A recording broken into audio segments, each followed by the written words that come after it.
ไม่มีบาทไม่มีบาทแล้วไม่มีบาทในตัวเขาค่ะไม่มีบาทเดี๋ยวต่อแล้วเข้าคิวมัจฉาจตุรเทพตะภาพหรือว่าเต่ากรุณาบูชาได้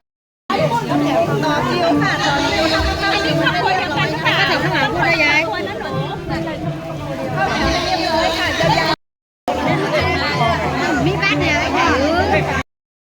เดี๋ยวต้นแรกนี่เอาบ้านอันนี้มาใส่กันพาไปถึงแถวไปพาไปถึงแถวบนรถขนาดนี้เยอะจังเลย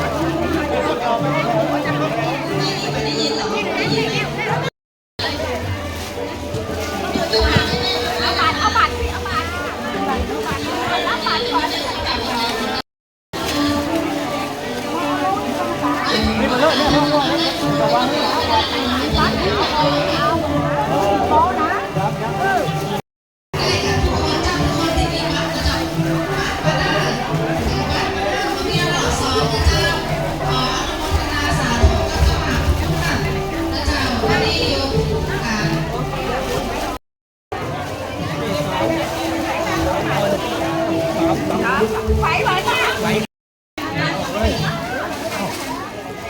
อ้าวนี่คนนี้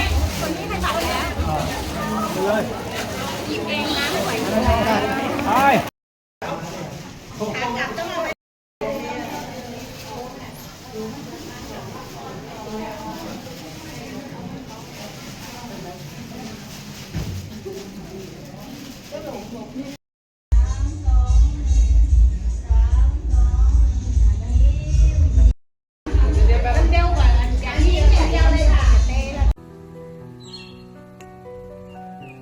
เพื่อเป็นกำลังใจในการทำคลิปต่อไปช่วยกันกดไลค์กดแชร์กดติดตามด้วยนะคะขอบคุณค่ะ